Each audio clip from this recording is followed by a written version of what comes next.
Islam, Islam. Let me see. Give me 1 second, y'all. And we're going to get into a slight, little light discussion. You know, real quick. Just want to talk about a few things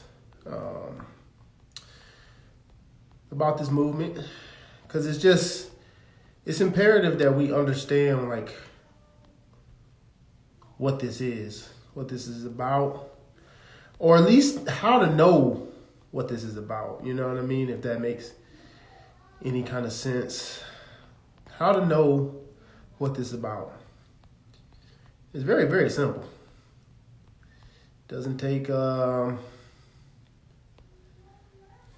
take anything outlandish to understand this Moorish paradigm. It's not confusing. It's not confusing at all, really. But it is something that you have to also feel. You know, like how us Moors do. We feel things when we dance. You got to feel the music. When you eat good food, you know it's good food, not because it tastes like it tastes good, but you feel it. You feel it deep down. You know what I'm saying? It's that kind of thing. It's a feeling. James Brown said, "Baby, baby, I got that feeling." So I want to read a little thing from the Prophet. And I'm sorry, I'm trying to get some more people on here or whatever. I just want to read something. And you've all heard it before, hopefully, maybe. But it's called Caveat Emptor. Okay? And I'm going to read that piece. Islam, y'all. But I just want to go over a couple things. I got a class to do tonight, so I'm not going to spend too much time on it. Don't want to wear out all my juice. You know what I mean? All my speaking juice or whatever. Plus I'm a little congested, if you can tell in my voice or not. But look, the Prophet said, Caveat Emptor. Right? Let me put this down here so y'all can read it with me. So we can understand. Caveat Emptor. Which means buyer beware. In Latin. So you wonder why we talking about Latin? The Prophet come on, man. Why do you think the Prophet is using Latin? A few times. All right. Caveat emptor, right? Buyer, have caution. Caveat is a caution. Moors are men. Salam, Islam. Upright, independent, and fearless, who care for their loved ones and follow the Prophet to a destiny which is not uncertain nor unknown. So it's very well known where we're going with this. It's already been written in the stars. Moorish Holy Quran, chapter 1, right? They are fortified by the impregnable doctrine built upon love, truth, peace, freedom, and justice. It is therefore folly at its greatest height for smelly culprits with their insidious plans to invade such realm. They try and try, but their own bad planning brings down wrath upon their heads like the sword old Damocles had. Intrigue and scurrilous cunnings find a difficult path to travel within the ranks of the Moors. Right? This is so because the Moorish movement has been well planned by Prophet Noble Ali, whose latent powers are abundant, unknown, and may be called into action as a matter of defense at any moment. Don't think this thing is out of hand. Prophet was spirit. He was a messenger of Allah. He was a thought of Allah in the flesh. So don't think at any time. You know how things just be going awry, things be happening, and you be like, dang, why? Why me? Why this happen? Understand that just because things don't happen the way you don't want them to, doesn't mean they didn't happen the way they were meant to. It's all part of the plan. Spirit got this all in control. It's no big deal. Prophet Noble Ali knows the people within his ranks who are interested. They are vanguard of the movement as the Moorish hordes increase here in America. All of the Moors are active, not passive. A member's interest can only be in one direction, and having traveled over the road years before the prophet knows where every member is along the road, right? A few feet below is another road where schemers walk, where traitors grin, and culprits bask in the sun. They think they are on the same road with true Moors, but the Moors are high above on a pinnacle where they might view the destructionists as they fall for the last time. Last time, right? Last time. Y'all counting on reincarnation to get it right in this lifetime. This it. The prophet came as the last prophet, he said. Right? Not the seal of the prophets. Muhammad sealed it. Prophet Noble Drew Ali is the last in these times. Right? Before we move into a whole nother situation, read Moorish Holy Quran, chapter 1. You should already know what we're getting prepared for. The plane of soul. And their bones bleach in the sultry midday sun. Hungry scavengers flying high, catch scent, devour, and leave crying out. Caveat emptor, cast out the dead carcass, because what does dead things bring? Scavengers. The Moors high above see these plotters, purveyors, the worst that exist, hurl themselves downward by their own works as the hawks wait. All right. Caveat emptor, Prophet Noble Drew Ali, right? What I want to get on is in love, in truth, in peace, in freedom, in justice. I wanted to speak to, Moors who are maybe confused or unsure, or who just might value or can be able to benefit from some perspective that I've come to understand in this movement. You have Moors who know a lot of things. We have a lot of, it's a contract. When you get in this Moorish movement, I'm replying to Beautiful Flaw 90. Is it the same caveat emptor from contracts that says buyer beware? Come on. Remember, you come into this Moorish movement, you came back into this awareness, you bought in. Why? Because you paid the universal currency. Attention. You paid for this. So understand what it is. It's like getting a machine that you don't know how to operate. You can get yourself hurt. You dig what I'm saying? So this is, that's why he said Moors are men, upright. Because you don't cast this machine out because you don't know how to use it. You keep working with it. You keep trying to figure out how this thing works until you master it. All right. So yes, buyer beware. All right. But this thing is about what the prophet brought. That's it. That's why you keep talking to the old school Moors or the Moors who've been doing this for a long time. They're going to just say the prophet held up the Holy Quran and the one-on-ones. And he said, this is all you need to save the nation. Because this is a divine movement, right?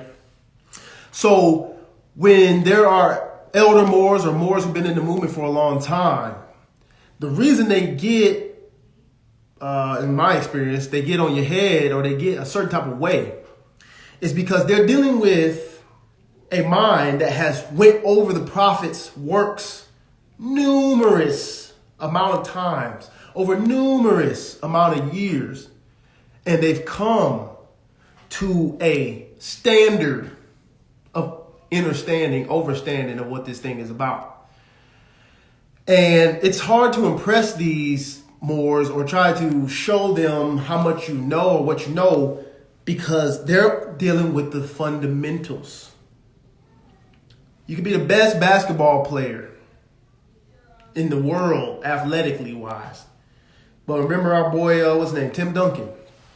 Made All-Star, MVP, won championships. Every year he was a problem because he was the most robotic, fundamentally sound basketball player dang near that you ever seen.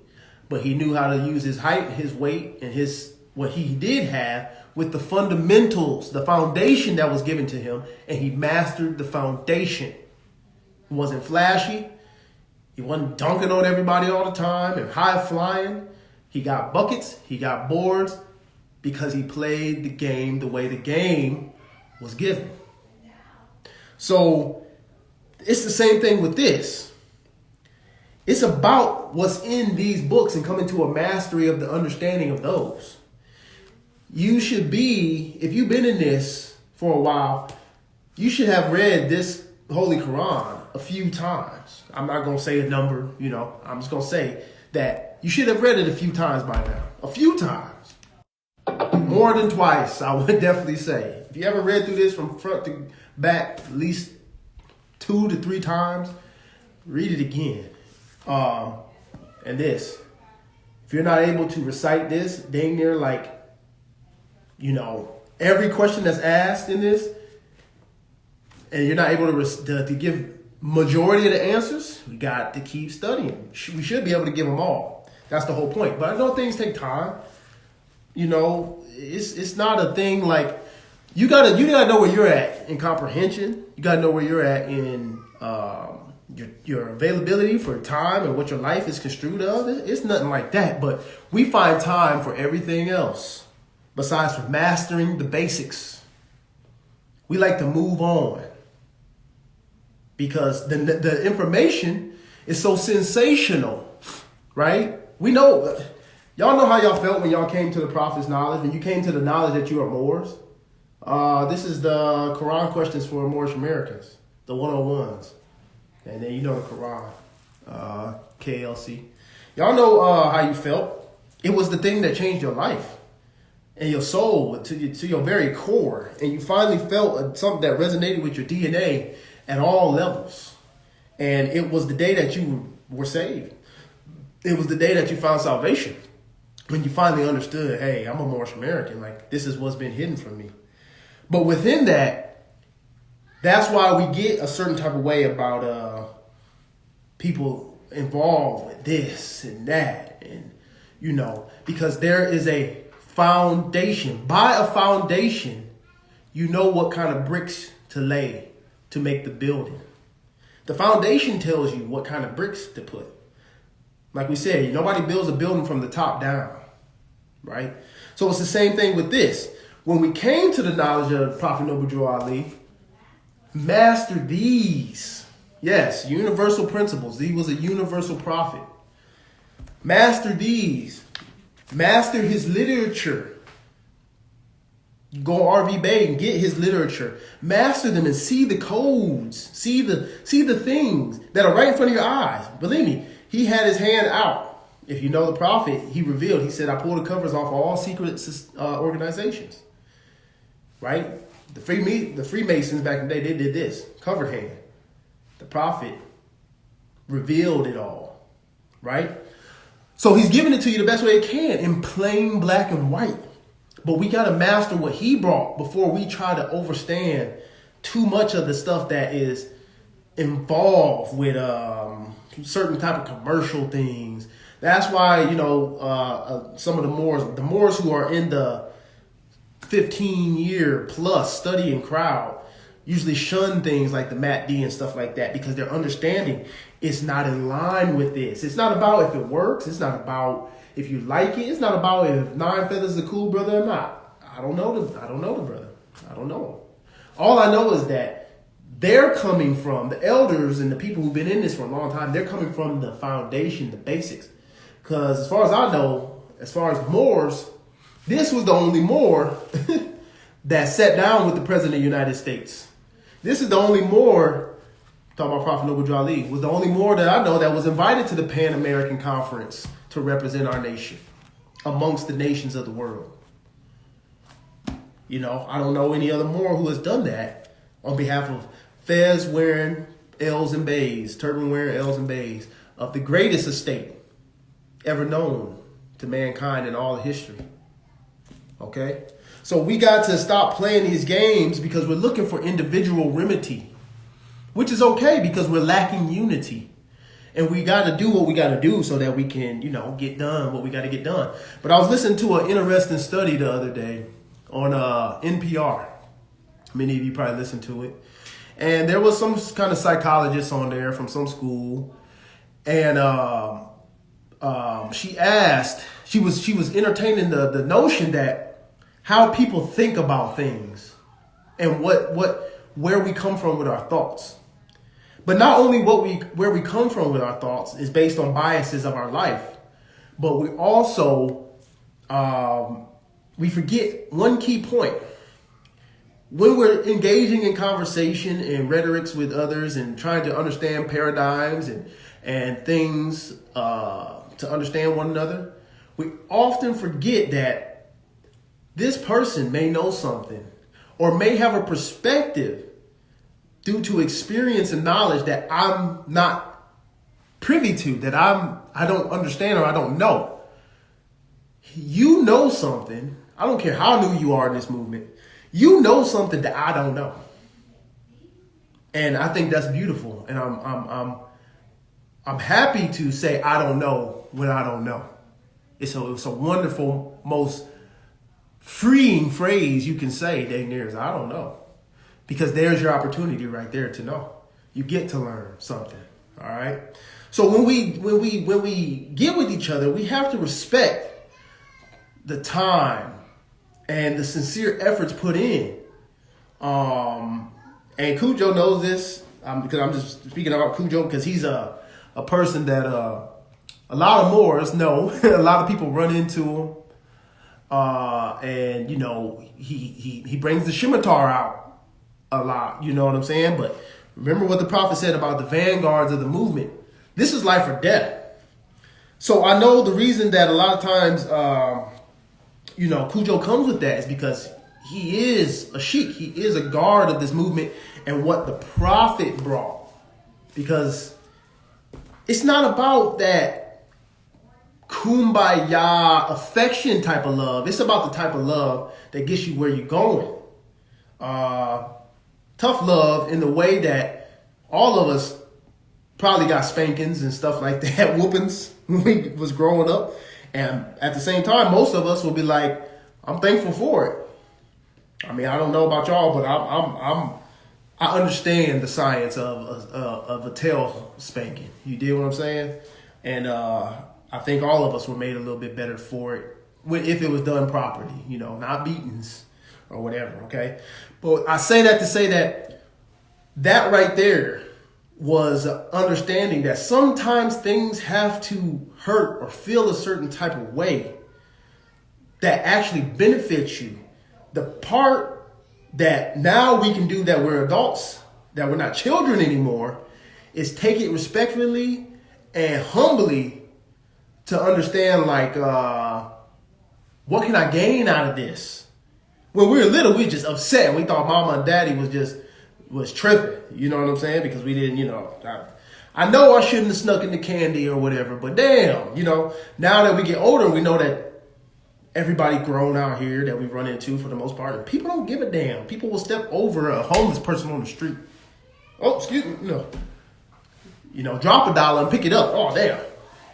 You know what I'm saying? So living in that kind of atmosphere, in that kind of world, we got to have the kind of crocodile skin, a type of humility to say, okay, now that I'm getting these spiritual lashings, how can I, take the lesson out of it? That's all. The only difference is when we was little, we didn't know how to take the lesson out of these kind of things. Point in case is like, I was a overhead lineman. I worked for almost a decade, sometime like that. And like we know, we're all adults and nobody can whoop you. It's not that. It's just that if I know something, without a shadow of a doubt, you got to be willing to take that, But I worked as a lineman, overhead lineman, and the job was very hazardous, right? Any point in time, if I wasn't on my P's and Q's, I could electrocute myself to death. Because, the power lines you see behind your house and on the streets, I was working on those, right? So one mishap in the science, in how I was doing my thing, because the electricity had laws. It had consequent rules that if you did not break them, you more than likely would be okay. If you broke those laws of the electricity and you decided I'm going to match up the wrong phase with another phase, I'm going to put A phase with B phase, you're dead.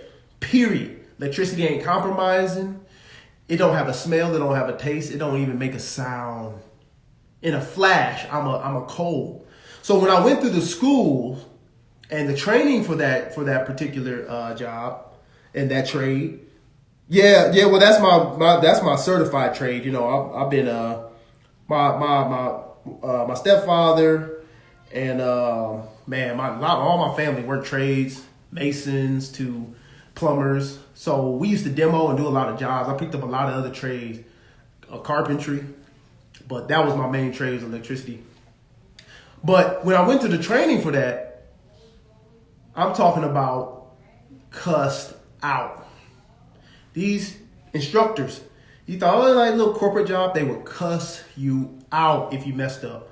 They would cuss you out if you weren't on your P's and Q's, if you forgot your electrical gloves, because that could equate to you not being able to save somebody if they got in a jam. You dig what I'm saying? And we grown men. We out here like, some people couldn't take it. The job came with a 6-figure salary too. But at the same time, some people just couldn't take it. Nah, ain't nobody gonna talk to me like that. Whole time I'm looking like I played sports. I played football, basketball. And y'all remember who played sports in high school? Coach would cuss you out sometimes. You know what I mean? What the hell are you doing over here? Why would you do that? What the slamming clipboards and all that? I'm not saying that is the only way to teach. What I'm saying is there's a method to that, because what it does is it doesn't let you get complacent. Certain things are so life and death. Playing with electricity. You run out on that football field, you can break your neck and be paralyzed because you out here joshing around, and then somebody come through and crack you. You should have listened to coach, right? Same thing with electricity, same thing with the Army. They cuss them out. They talk in a certain type of way. It's a method, there's a science to that. It's to keep you on your P's and Q's. Why, Moors? Because we are at war. We are colonized. We like to be, life is good. Life is good because we spirit and we know that. But the babies, they don't get to life is good. If we don't activate and get more militant minded, get that crocodile skin and move forward, they're not going to benefit from life is good, moments that we having now, because it ain't that. We don't want them to have to go through the same type of traumas we went through, because they already did it. They from us. It's in their DNA. So why do we keep interjecting the same type of traumas and psychological traumas upon the youth? You pass that on to your children, and those lessons and those experiences once you have them. So stop putting them through it. I don't like they got to learn. They got to go out there. Well, yeah, they're going to learn. What I'm getting at is that you done learned it for them. Give them the next level, because these children are ready to, and they're made and they're built to take this thing to the next part. But we have to establish sound foundation. If he held up 2 books and said, this is all you need, well, then the man wasn't playing. What if somebody, like the history and the history thing we do and the commerce things we do, they're supplementary. They give you a certain type of confidence to stand on this, right? You need to do that. That's why the prophet said, I only brought you to have. But they're just complementary for this knowledge. Knowing that we were the Tartarians and the real Mexicans and all that kind of stuff. That's supplementary for the confidence part. Get you looking in the mirror with a new esteem. Talk to yourself 10 minutes before you go out. Make sure your fez is right, man. I am the Moor. If you ain't got this Asiatic bloodline in you, then hey, look, man. I don't know what to tell you, but alhamdulillah that I am that thing, that entity on this plane, here to correct this thing and do it and get it back to where it's supposed to be. It's on to get it on track, you know. In the mundane sense, spirit got this under control. That's what I'm saying. But you are a Muslim, the will of Allah. So nothing makes it get back on track besides for you and me. All right. So you know, that's just my truth. I'm not speaking for everybody. I'm saying this in the sense that if I ever seem to come off aggressive or judgmental or preachy or too overly teachy or something like that, it's not because I'm trying to lord over you, because I check my natal chart. I'm not even that type of person like that. I'm not I'm really sincere to this because people who are around me and who I love the most let me know. You know, people check your radar. They check your temperature all the time.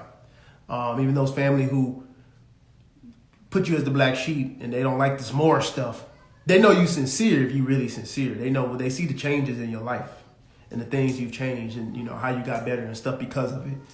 And I just happen to be one of those people as told by other people. So I'm thankful for that. So if I come off like that, it's because I'm just saying, hey, that what you talking about don't go in line with what he talking about. I'm not talking about how I feel, right?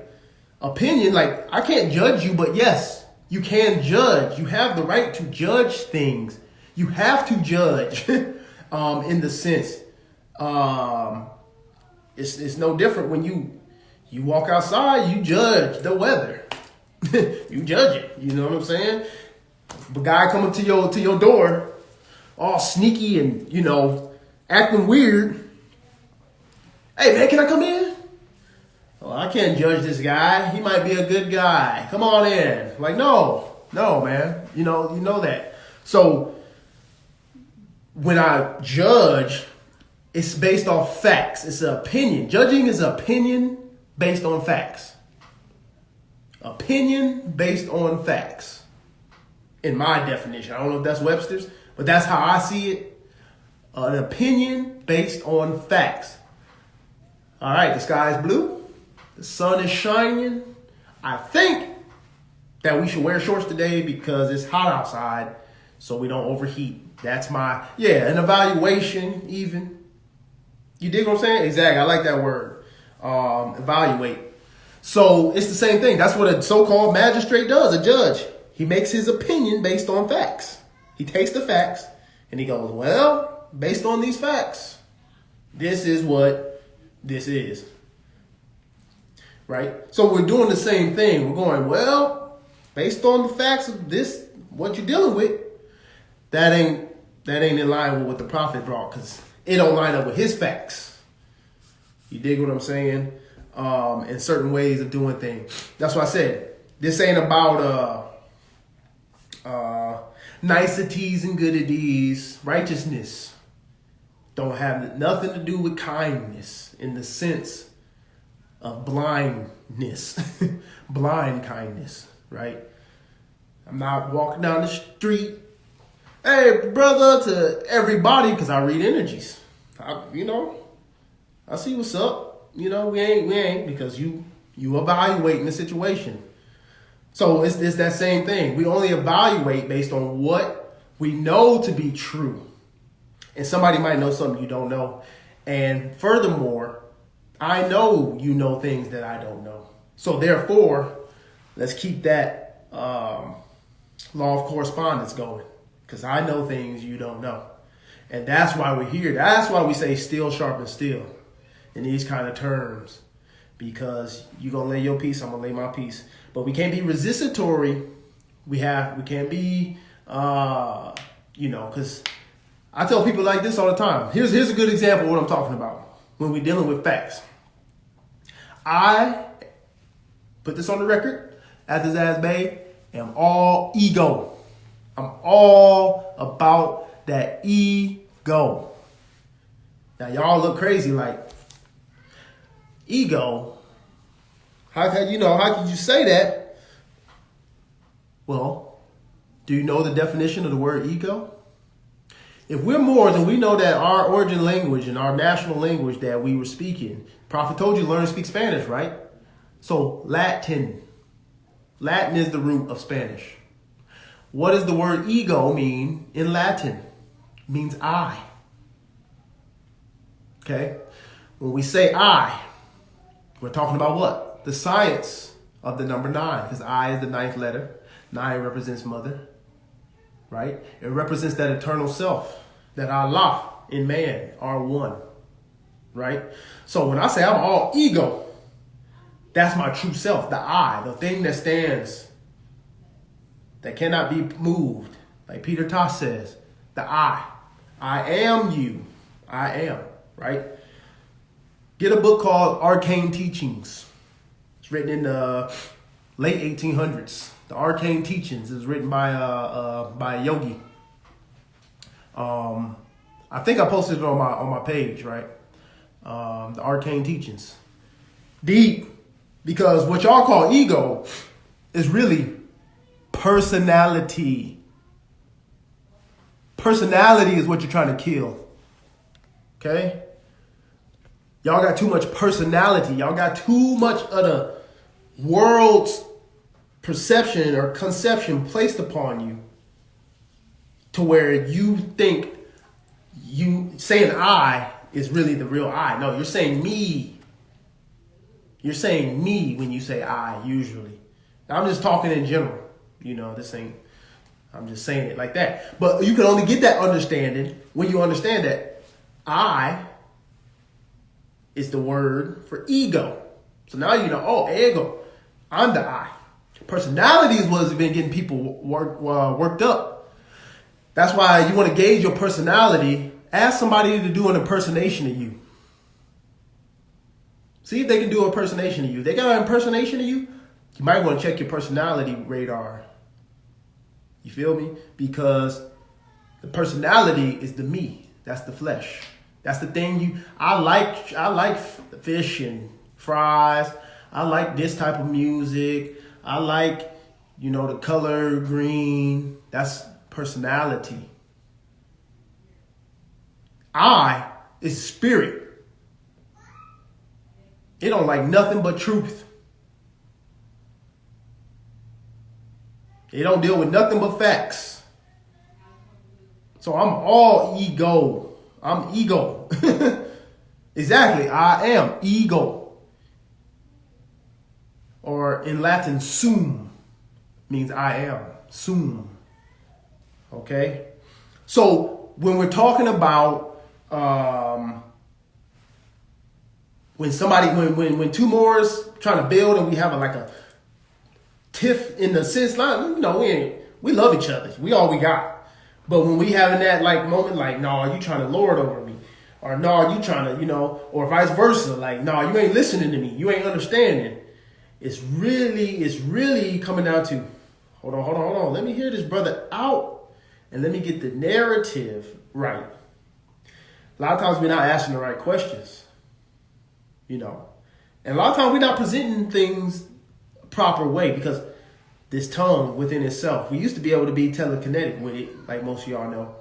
But this tongue in itself, the prophet said, only thing that gets you in trouble is this little piece of flannel. So it's hard to convey sometimes the proper tone because that's the English language curse. That's why I encourage us to get back to our language. Latine. Ac modusium Latin. All right? So we can loqui. Right? Loqui dexter. So we can speak right. Right? Because once we start hitting those tones, we hitting them DNA sequences that's telling the RNA, oh yeah, here. I remember that. Here, take this. Put this out there. Now we're getting back on track. All right? But if you didn't know that, me and you going to have a tiff because I'm coming from the mindset that I am ego.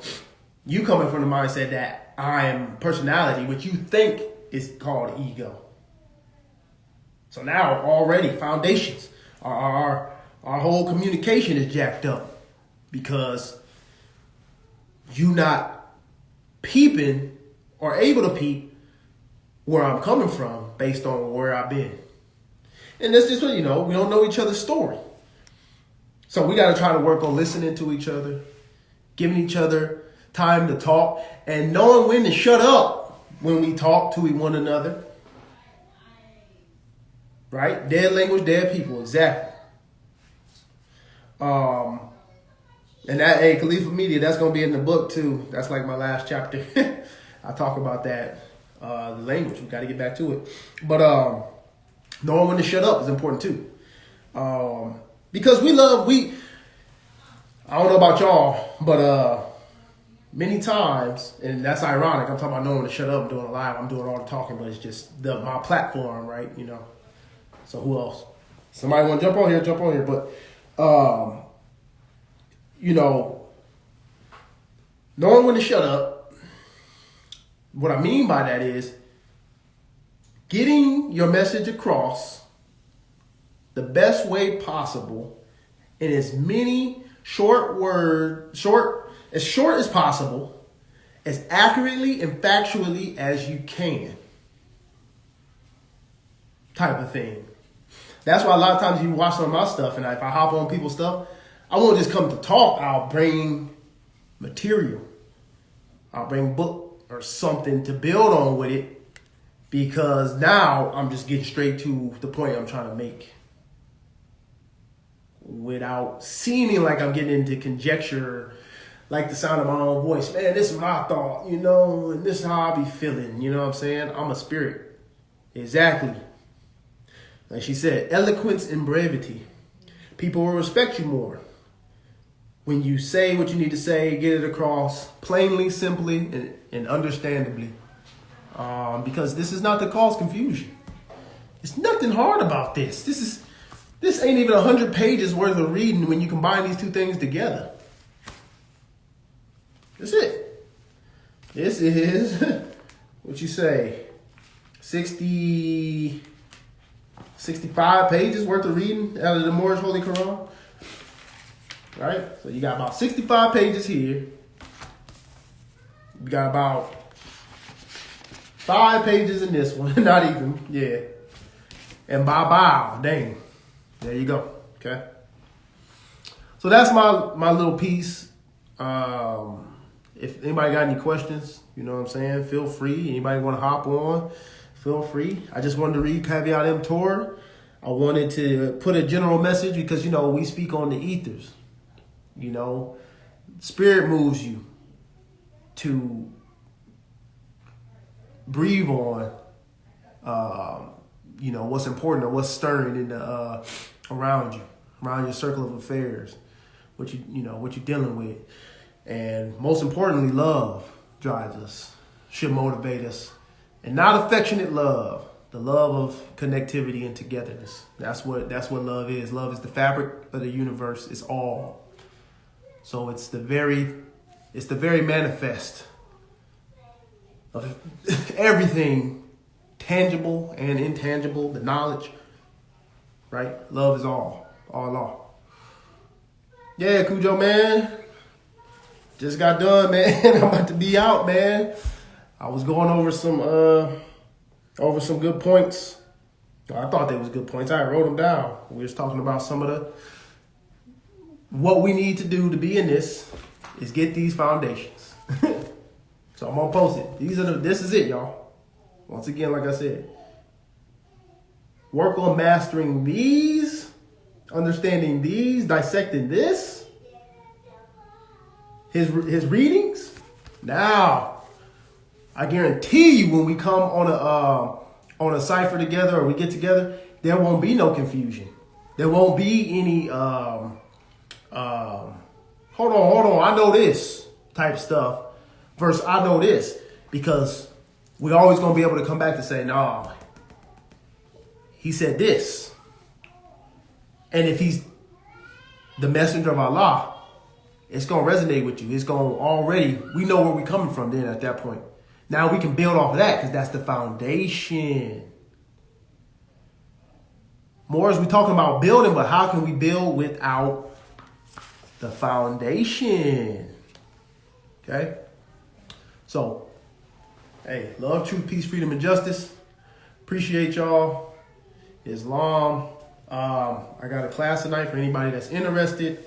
I'm going to be talking about the majesty and the impact of Drew Ali, actually, for anybody who wants to see a particular narrative and some facts and some things about what the prophet, how he shook this thing up, how he shook up the world, and we don't really even know it.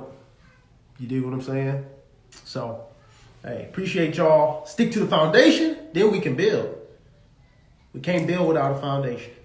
And we know what the foundation is. Prophet's works, right? All right. Islam, y'all. Peace.